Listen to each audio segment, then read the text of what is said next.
देखो ये देखा था ना हमने कि किंगडम प्रोटिस्टा जो है वो लिंक बनाता है। प्रोटिस्टा क्या बनाता है? लिंक बनाता है। किस किस के बीच में बनाएगा वो ऊपर लिखा नहीं था, तो वो लिख देते किस किस के बीच में, मोनेरा और बाकी के जो किंगडम है। जैसे ये मोनेरा है और बाकी के किंगडम क्या है? किंगडम फंजाई, फंजाई के बाद किंगडम प्लांटे और एनिमेलिया। इनके बीच में लिंक बनाएगा, लिंक का काम करता है, इनको जोड़ने का काम करता है। कौन सा किंगडम?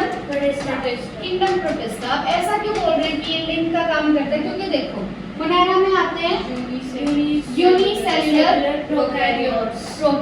मोनेरा में आएंगे यूनिसेल्युलर प्रोकैरियोट्स। मैम सारे प्रोकैरियोट्स हमेशा यूनिसेल्युलर होते हैं? अभी तक तो ऐसा ही है, ठीक है। यूनिसेल्युलर प्रोकैरियोट्स आएंगे इसमें, और ये क्या थे? Multicellular eukaryotes. जबकि जो प्रोटिस्टा है, प्रोटिस्टा क्या होता है? Unicellular eukaryote. तो देखो इनका कौन सा कैरेक्टर आ गया इसमें? यूकैरियोट। और इसका कौन सा कैरेक्टर है? यूनिसेल्युलर। इसीलिए हम बोलते हैं कि मोनेरा और बाकी किंगडम्स के बीच में लिंक का काम कौन सा किंगडम करता है? Kingdom protista. ठीक है। फिर कल एक हमने देखा था कि जो प्रोटिस्टा है, प्रोटिस्टा के अंदर हमें टोटल 5 कैटेगरी पढ़नी है। पहली कैटेगरी थी राइसोफाइट्स, दूसरी डायनोप्लाज्मिड्स, तीसरी यूग्लिनोइड्स, है ना, तीसरी होगी यूग्लिनोइड्स, फोर्थ थी स्लाइमोर्स और फिफ्थ थी प्रोटोजोन्स। आज हमें पढ़नी है क्राइसोफाइट्स। क्राइसोफाइट्स के बारे में पढ़ेंगे। मैम हमारा 11th का सिलेबस कब तक कंप्लीट हो जाएगा? इनका तो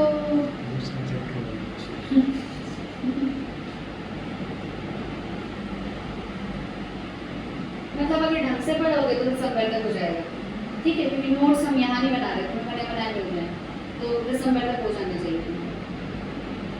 इनका शायद कब में होगा। अब देखो पहली कैटेगरी क्या है? क्राइसोफाइट्स, है ना, पहली कैटेगरी है क्राइसोफाइट्स। अब इस ग्रुप के अंदर हमारे पास 2 मेंबर्स हैं। फर्स्ट मेंबर है डायटम और दूसरा मेंबर है डेस्माइड, ठीक है। क्राइसोफाइट्स में अब सी के बाद अल्फाबेट्स में क्या आता है? डी आता है। तो क्राइसोफाइट्स में 2 मेंबर हैं और दोनों का नाम शुरू होता है डी से।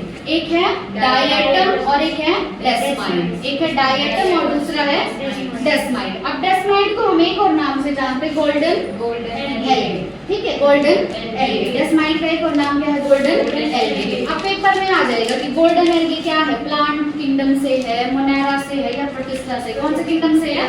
प्रोटिस्टा से। नाम के पीछे बेशक एल्गे है बट ये प्लांट से बिलोंग नहीं करता, ठीक है। तो पहली बात तो क्राइसोफाइट्स के अंदर 2 मेंबर हैं। पहले मेंबर का नाम डायटम, दूसरे मेंबर का नाम डेस्माइड। डेस्माइड का एक और नाम गोल्डन एल्गे। एल्गे बेशक लिख दिया नाम के पीछे, पर ये प्लांट किंगडम का मेंबर नहीं है। कौन से किंगडम का मेंबर है?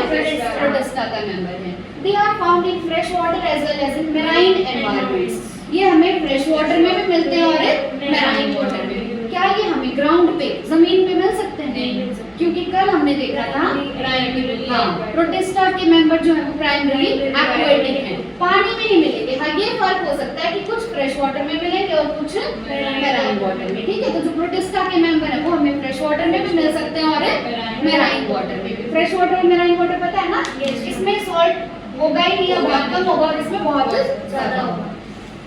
They are microscopic. जो क्राइसोफाइट्स हैं जिसमें डायटम्स और डेस्माइड्स हैं, ये माइक्रोस्कोपिक है, मतलब बहुत छोटे साइज में, बहुत छोटे हैं और ये पैसिवली फ्लोट करते हैं वाटर करंट में। वाटर करंट मतलब जो पानी की लहरें होती है ना, जो पानी की लहरें हैं उनमें ये पैसिवली फ्लोट करते हैं। पैसिवली का मतलब क्या है? 2 टर्म्स आती है बारे में, एक एक्टिव और एक पैसिव। एक्टिव वो जहाँ पे एनर्जी लगती है, एक्टिव वो जहाँ पे एनर्जी लगती है, और पैसिव वो जहाँ पे कोई एनर्जी नहीं लगती, अपने आप कोई चीज हो रही है। तो ये साइज में बहुत छोटे हैं। तो जब वाटर करंट चलता है, जब पानी की लहरें चलती है, तो ये अपने आप फ्लोट करते रहते हैं, अपना इनको कोई जोर नहीं लगाना पड़ता, ठीक है। तो ये पानी के जो वाटर करंट्स हैं उनमें पैसिवली फ्लोट करते हैं, ठीक है। एग्जाम्पल क्या ले गया यहाँ पे? प्लैंकटन। एग्जाम्पल क्या ले गया? प्लैंकटन। तो प्लैंकटन जो है ये छोटे छोटे ऑर्गेनिजम्स हैं। क्या है प्लैंकटन? छोटे छोटे ऑर्गेनिजम्स हैं जो पानी में पैसिवली फ्लोट करते रहते हैं, ठीक है, बिना हाँ, ठीक है। क्या होंगे ये? क्राइसोफाइट्स होंगे।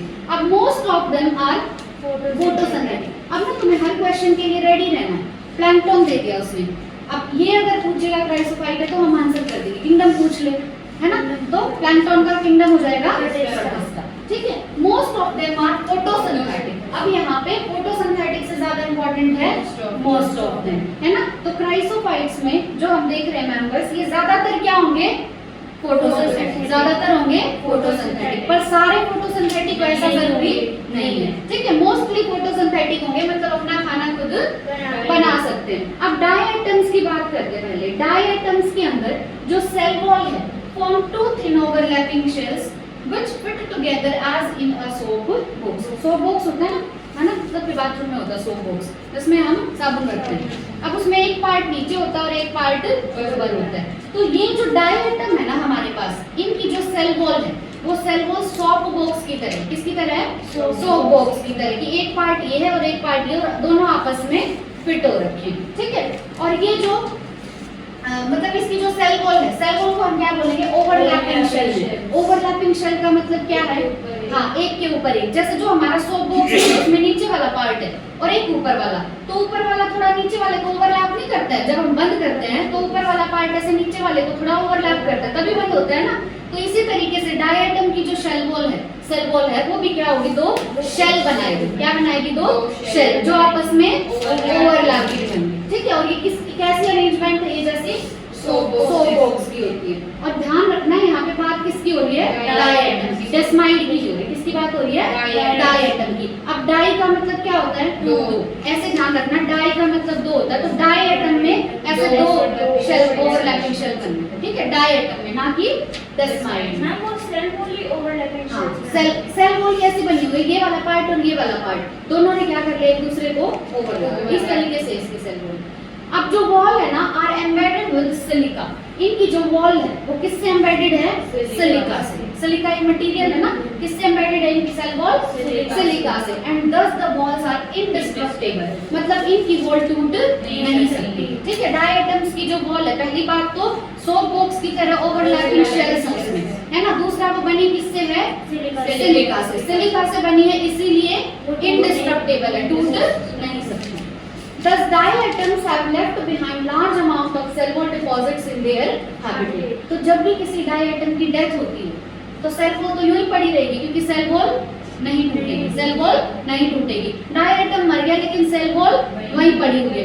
इस तरीके से बहुत सारी सेल वॉल वहाँ पे इकट्ठी होती रही। ये कहाँ मिलेगा, पानी में मिलेगा ना, या तो फ्रेश वाटर में या मैरीन वाटर में। तो वहाँ पे क्या होता रहा, बहुत सारे सेल वॉल डिपॉजिट्स इकट्ठे होते रहे, है ना।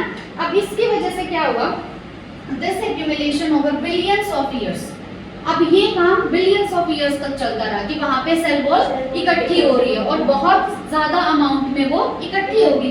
तो वहाँ की जो अर्थ है ना, उस अर्थ को हम बोलेंगे डायएटमिशियस अर्थ। क्या बोलेंगे, डायएटमिशियस अर्थ। क्यों, क्योंकि किसके डिपोजिशन है यहाँ पे, डायएटम्स की। किसके डिपोजिशन है, डायएटम्स की, सिलिका वॉल के डिपोजिशन है। अब इसको एक और नाम से जानते हैं, इसको क्या बोलेंगे,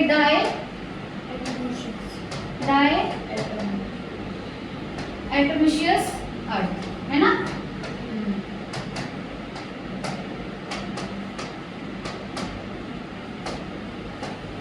इसको एक और नाम से जानते हैं, केशल गुड।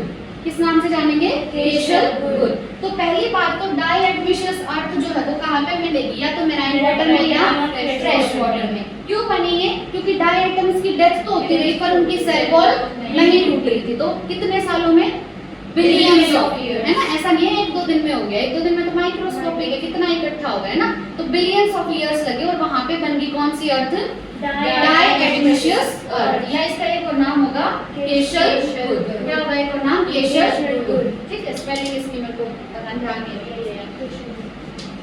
आगे Being gritty, this soil is used in polishing. अब ये जो डायएटमिशियस अर्थ है ये ग्रिटी है। ग्रिटी मतलब खुरदरी है थोड़ी, है ना, स्मूथ नहीं है, रफ है। अब ये जो है ये सॉइल कैसी है, ग्रिटी है, तो हम इसको पॉलिशिंग में यूज कर सकते हैं। अगर किसी चीज को पॉलिश करना है तो उसके लिए हम यूज कर सकते हैं। तो डाई एडमिशियस अर्थ का पहला यूज क्या हो गया, पॉलिशिंग। दूसरा यूज है फिल्ट्रेशन ऑफ ऑयल। ऑयल को अगर फिल्टर करना है तो उसमें भी इसका यूज कर सकते हैं। तीसरा सिरप्स, अगर सिरप्स को फिल्टर करना है तो भी इसका यूज कर सकते हैं। तो डाई एडमिशियस अर्थ के हमने 3 यूज देखे। ये 3 यूज कौन से, पहला यूज पॉलिशिंग, पहला यूज है पॉलिशिंग, दूसरा यूज होगा फिल्ट्रेशन ऑफ ऑयल और तीसरा होगा फिल्ट्रेशन ऑफ सिरप्स। अब ये लाइन भी बहुत पूछता है, diatoms are chief producers in the ocean. Producer का मतलब होता है जो खाना बनाते हैं। तो ओशन में खाना बनाने वाले जो सबसे मेन है वो कौन है, डाई आइटम्स, ठीक है। तो ओशन के अंदर चीफ प्रोड्यूसर, चीफ मतलब मेन प्रोड्यूसर कौन है, डाई आइटम। प्रोड्यूसर मतलब खाना बनाने वाला। क्यों बनाएंगे खाना, क्योंकि इनका न्यूट्रिशन है फोटोसिंथेटिक, है ना, फोटोसिंथेटिक है, इसीलिए ये है chief producers in the ocean, ठीक है। अब प्रोड्यूसर की जगह तुम्हें डीकंपोजर दे देगा या और 2-3 ऑप्शन दे देगा। तो ये क्या है, चीफ प्रोड्यूसर ओशन के अंदर। अब वैसे तो क्राइसोफाइट्स में हमने 2 का जिक्र किया था, पहला था डायटम और दूसरा था डेस्माइट्स। डेस्माइट्स का एक और नाम गोल्डन एल्गे। पर सब कुछ पढ़ा किसके बारे में है, डेस्माइट के बारे में बस एक बात देखिए कि वो गोल्डन एल्गे, डेस्माइट है गोल्डन एल्गे। फिर हमने देखा था कि ये जो है क्राइसोफाइट्स ये हमें फ्रेश वाटर में भी मिल सकते हैं और मेराइन वाटर में भी मिल सकते हैं। अगला पॉइंट क्या था कि साइज वाइज ये क्या है, माइक्रोस्कोपिक, बहुत छोटे हैं, ठीक है। और वाटर करंट में फ्लोट करने के लिए कोई एनर्जी नहीं लगानी पड़ती, अपने आप फ्लोट करते रहते हैं, ठीक है। एग्जाम्पल क्या लिया, प्लैंकटन। उसके बाद मोस्टली जो क्राइसोफाइट होते हैं वो होते हैं फोटोसिंथेटिक, पर जरूरी नहीं है सारे फोटोसिंथेटिक, ठीक है। उसके बाद डाई आइटम्स के अंदर जो सेल वॉल है वो बनाती है 2 ओवरलैपिंग शेल्स। अब इंपॉर्टेंट बात जो मैंने बताई थी वो क्या है कि ये ओवरलैपिंग शेल होंगे थिन। पहली बात तो ओवरलैपिंग शेल का नंबर कितना, 2, और साथ में ये होंगे थिन, ये होंगे थिन, ठीक है। किस तरीके से, जैसे 100 बॉक्स अरेंज होता है इस तरीके से फिट हो जाएंगे एक दूसरे में। अच्छा, जो डाई आइटम्स की वॉल है वो किसमें एम्बेडेड है, सिलिका, किसमें, सिलिका में। इसी वजह से ये टूटती नहीं है। तो इसके कारण क्या हुआ कि बहुत ज्यादा जो वहां पे इकट्ठे होते रहे क्या, डाई आइटम्स की सेल वॉल जो कि बनी हुई थी सिलिका, सेल वॉल इकट्ठी होती रही, ठीक है। इसीलिए हाँ बिल्कुल, इसीलिए उस अर्थ को हमने क्या बोला, डाई एडमिशियस अर्थ या केशल गुड, ठीक है। अब ये जो अर्थ है डाई एडमिशियस अर्थ, ये नेचर में कैसी होगी, ग्रिटी। इसीलिए 3 यूज देखें, पहला यूज पॉलिशिंग, दूसरा फिल्ट्रेशन ऑफ ऑयल, तीसरा फिल्ट्रेशन ऑफ सिरप्स, ठीक है। और chief producer in the oceans are diatoms, clear है।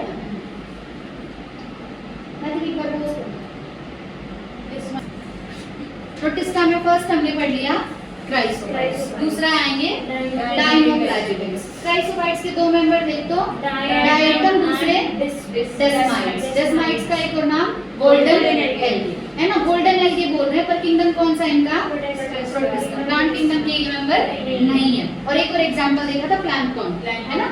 अब डाइनोफ्लैजिलेट्स है, These organisms are mostly marine. ये organisms mostly marine होंगे, जबकि जो क्राइसोफाइट, यहाँ से क्वेश्चन बनेगा ना तो कंफ्यूजन होता है। क्राइसोफाइट्स के जो मेंबर्स थे वो फ्रेश वाटर में भी मिल सकते हैं और मैराइन वाटर में भी मिल सकते हैं। पर जो डाइनोफ्लैजिलेट्स हैं वो मोस्टली होंगे मैराइन, ये मोस्टली होंगे मैराइन, पर सारे के सारे मैराइन हो ऐसा जरूरी नहीं है, पर मोस्टली मैराइन होंगे, मोस्टली मैराइन होंगे और साथ में होंगे फोटोसिंथेटिक, ठीक है। तो जो डाइनोफ्लैजिलेट्स हैं वो मोस्टली मैराइन और फोटोसिंथेटिक, मोस्टली मैराइन और फोटोसिंथेटिक, ये मोस्टली दोनों के लिए यूज हुआ। दे अपीयर येलो। अब कैसे कैसे दिख सकते हैं ये हमें, इससे पहले तुम्हें जानना होगा कि कहीं भी अगर कोई कलर आता है तो वो कलर आता है बिकॉज ऑफ पिगमेंट, किसकी वजह से, पिगमेंट की वजह से। जैसे हमारा स्किन कलर भी है वो भी एक पिगमेंट की वजह से। तो कहीं भी अगर कोई कलर आता है तो किसकी वजह से आएगा, पिगमेंट की वजह से। जैसे लीव्स ग्रीन कलर की होती हैं, क्लोरोफिल पिगमेंट की वजह से, है ना। इसी तरीके से जो डाइनोफ्लैजिलेट्स हैं वो भी अलग अलग कलर के होंगे। अलग अलग कलर के क्यों होंगे, क्योंकि उनमें अलग अलग पिगमेंट्स हैं। जैसे कुछ डाइनोफ्लैजिलेट्स हमें दिखेंगे येलो, कुछ दिखेंगे ग्रीन, कुछ दिखेंगे ब्राउन, कुछ ब्लू और कुछ रेड। अब देखो ब्लू, रेड, ग्रीन और येलो, ये चार तो हाउसेस होते थे ना स्कूल में, हाउस टी शर्ट होती थी। कौन कौन सी? ब्लू, रेड, ग्रीन और येलो। अब ब्लू बी से शुरू हो रहा है, उसी के साथ ब्राउन और याद कर लो, ठीक है। तो टोटल 5 कलर है, 4 तो हमारी हाउस टी शर्ट्स जो थी स्कूल में। रेड हो गया, रेड के बाद येलो, ग्रीन, ब्लू और ब्राउन। ये 5 कलर हो सकते हैं डायनोफ्लैजिलेट्स में, जिसमें जो पिगमेंट प्रेजेंट होगा वही उसका कलर होगा। जैसे अगर येलो वाला पिगमेंट प्रेजेंट है तो डायनोफ्लैजिलेट दिखेगा येलो कलर का, तो जो भी मेन पिगमेंट होगा उसी हिसाब का उसका कलर होगा। अब जो इनकी सेल वॉल होती है ना वो स्टिफ होती है, सेल वॉल जो होगी इनकी वो स्टिफ होगी। स्टिफ का मतलब क्या है कि कोई चीज बहुत इलास्टिक नहीं है ना, मतलब जैसे ये पेन है, ये स्टिफ है ना, हाँ रिजिड है, तो इनकी सेल वॉल कैसी होगी? स्टिफ। उसके बाद सेल वॉल जो है उसके पास क्या प्रेजेंट होगी? Stiff cellulose plates. पहली बात तो इनकी सेल वॉल के पास प्लेट्स प्रेजेंट हैं, और वो प्लेट्स किसकी बनी हुई हैं? सेलुलोज की। वो प्लेट्स किसकी बनी हुई हैं? सेलुलोज की। और ये प्लेट्स कैसी हैं? कैसी हैं? Stiff on the outer surface. जैसे ये सेल वॉल है, अब सेल वॉल में 2 सरफेस होंगी ना, एक इनर सरफेस और एक आउटर सरफेस। तो जो ये सेलुलोज प्लेट है ये कौन सी पे है? इनर पे है या आउटर पे? आउटर पे। कौन सी सरफेस पे है? आउटर सरफेस पे। सेलुलोज की बनी हुई है प्लेट्स और स्टिफ। नेचर कैसा है? स्टिफ, ठीक है। Most of them have 2 flagella. Dinoflagellate, di मतलब 2 है ना, तो ज्यादातर जो डायनोफ्लैजिलेट होंगे, ज्यादातर बोल रहे हैं मोस्ट ऑफ देम, उनके पास कितने फ्लैजिला होंगे? 2 फ्लैजिला होंगे। कितने फ्लैजिला होंगे? 2। अब इनमें से एक फ्लैजिला तो लॉन्गिट्यूडनली मिलता है और दूसरा हमें मिलेगा transversely in a furrow between the wall plates. देखो एक तो कैसे मिल रहा है? लॉन्गिट्यूडनली। एक फ्लैजिला तो मिलेगा लॉन्गिट्यूडनली। डायग्राम कहाँ गया डायनोफ्लैजिलेट का? तुम्हारे सेट में तो है ना? ये पुरानी है, पुरानी में ही है, नई में ये नहीं है, इसमें नहीं, मेरी में तो था। चलो कोई नहीं, देखो हमने क्या देखा, यहाँ ध्यान दो कि सेल वॉल है, सेल वॉल में 2 सरफेस होंगी, एक आउटर सरफेस और एक इनर सरफेस। जो आउटर सरफेस है यहाँ प्रेजेंट है सेलुलोज प्लेट्स। क्या प्रेजेंट है? Cellulose plates. अब जैसे ये 2 प्लेट हैं, इन 2 प्लेट्स के बीच में अगर स्पेस है तो उस पे गड्ढा है ना, तो उसको बोलेंगे फरो। क्या बोलेंगे? फरो। फरो होता है गड्ढा, है ना। तो जो सेलुलोज की प्लेट्स हैं इनके बीच में एक फरो प्रेजेंट है, उस फरो में से निकलेगा एक फ्लैजिला। फरो में से निकलेगा एक फ्लैजिला। तो एक फ्लैजिला तो प्रेजेंट है इस फरो में ट्रांसवर्सली। कैसे प्रेजेंट है? ट्रांसवर्सली, मतलब ये फरो है और यहाँ से फ्लैजिला निकल रहा है, ठीक है। तो एक फ्लैजिला तो प्रेजेंट है ट्रांसवर्सली। दूसरा फ्लैजिला प्रेजेंट है लॉन्गिट्यूडनली, इसकी बॉडी के अलोंग। लॉन्गिट्यूडनली मतलब बॉडी के अलोंग। जो डायनोफ्लैजिलेट है उसमें कितने फ्लैजिला होंगे? ज्यादातर 2 फ्लैजिला होंगे। बहुत इंपॉर्टेंट है डायरेक्शन। एक फ्लैजिला तो होगा बॉडी के अलोंग मतलब लॉन्गिट्यूडनली, एक तो होगा लॉन्गिट्यूडनली। दूसरा जो ये सेलुलोज प्लेट्स हैं इनके बीच में एक फरो है, वहां से जाएगा, ठीक है, इसीलिए हमने बोला ट्रांसवर्सली। इसमें बहुत इंपॉर्टेंट है ये वाली मेथड। अब यूं पूछ लेता है, तुम्हें भी नहीं बताया शायद ये मैंने, कि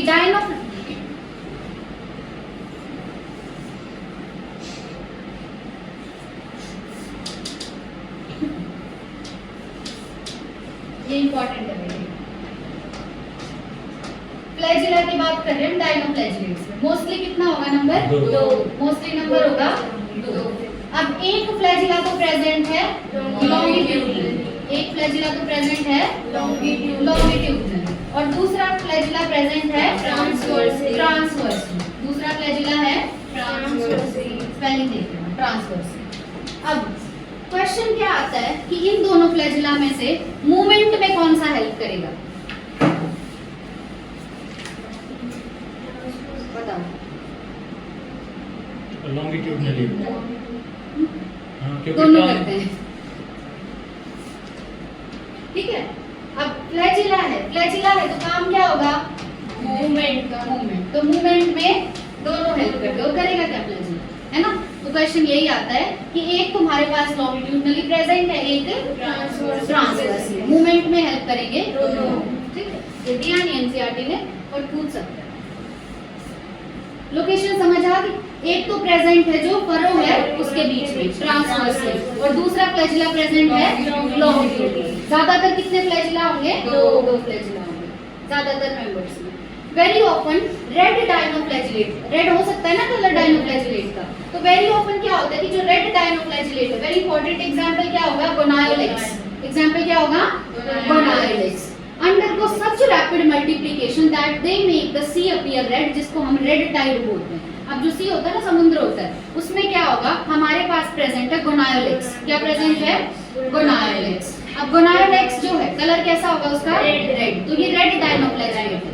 रेड डायनोफ्लैजिलेट का एग्जांपल क्या हो गया, गोनायोलेक्स। अब ये गोनायोलेक्स जैसे सी में प्रेजेंट है, एक था, एक से 2 बने, 4 बने, 8 बने, 16 बने, यूं क्या होता है, बहुत रैपिड मल्टीप्लिकेशन होता है इनका, डिवीजन बहुत जल्दी जल्दी होता है, जल्दी जल्दी होता है। तो इनका कलर कैसा है, रेड। ये बहुत जल्दी जल्दी मल्टीप्लाई करेंगे, अपना नंबर बढ़ाएंगे, तो थोड़े टाइम बाद सी कैसा दिखेगा, रेड। इसीलिए हम बोलते सी में क्या आ गया, रेड टाइड आ गया। तो सी में रेड टाइड किसकी वजह से आता है, गोनायोलेक्स की वजह से, जो कि है एक रेड डायनोफ्लैजिलेट। ठीक है, बहुत बार ऐसा होता है। उसके बाद toxins released by such large number. अब गोनायोलेक्स का नंबर क्या हो गया, बहुत ज्यादा हो गया, तो ये कुछ टॉक्सिन्स रिलीज करते हैं। टॉक्सिन्स मतलब हार्मफुल सब्सटेंसेस, है ना, वो रिलीज करेंगे, जिसकी वजह से जो मेराइन एनिमल है जैसे फिशेस, उनकी डेथ हो जाएगी। ठीक है, तो वहाँ पे जो फिशेस वगैरह प्रेजेंट है उनकी डेथ हो जाएगी, क्योंकि इनका नंबर बहुत ज्यादा हो गया। नंबर बहुत ज्यादा हो गया तो ये रिलीज कर रहे हैं टॉक्सिन्स। अगर थोड़े बहुत नंबर में होते तो टॉक्सिन्स का इतना फर्क नहीं पड़ता, पर अब तो इन्होंने क्या लेके आए हैं, ये रेड टाइड, जिसकी वजह से वहाँ प्रेजेंट मेराइन एनिमल्स की डेथ हो जाती है। अब यहाँ पे फ्रेश वाटर एनिमल क्यों नहीं लिखा, क्योंकि ज्यादातर डायनोफ्लैजिलेट हमें मिलते हैं मेराइन वाटर में। कहाँ पे मिलते हैं, मेराइन वाटर में। तो सेकंड कैटेगरी हमने पढ़ी है डायनोफ्लैजिलेट्स। डायनोफ्लैजिलेट्स जो हैं, इनका मोस्टली का हैबिटेट होगा मेराइन, और साथ में ये होंगे फोटोसिंथेटिक। ठीक है, mostly are marine and photosynthetic. उसके बाद हमने क्या देखा कि ये अलग अलग कलर के मिल सकते हैं। कलर क्या क्या हो सकता है बता, पहला येलो, दूसरा रेड, तीसरा ग्रीन, फोर्थ ब्लू और ब्राउन। ये 5 कलर हो सकते हैं ज्यादातर इनके।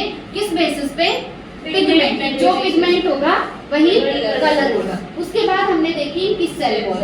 अब सेल वॉल जो है, इसकी एक इनर सरफेस है, एक आउटर सरफेस। जो सेलुलोज प्लेट है वो कौन सी पे है, आउटर पे है सेलुलोज प्लेट्स, और सेलुलोज प्लेट्स का नेचर कैसा है, स्टिफ है। अब इन दोनों सेलुलोज, ये जितनी भी सेलुलोज प्लेट्स होंगी, इनके बीच में बनेगा फरो। क्या बनेगा, फरो, एक गड्ढा बनेगा जिसमें से निकलेगा एक फ्लैजिला, वहां से एक फ्लैजिला जा रहा है ना। दूसरा फ्लैजिला जो है वो प्रेजेंट होगा लॉन्गिट्यूडिनली, दोनों मूवमेंट में हेल्प करते हैं। उसके बाद ज्यादातर क्या होगा कि जो रेड डायनोफ्लैजिलेट है, एग्जांपल क्या लिया उसका, गोनायोलेक्स।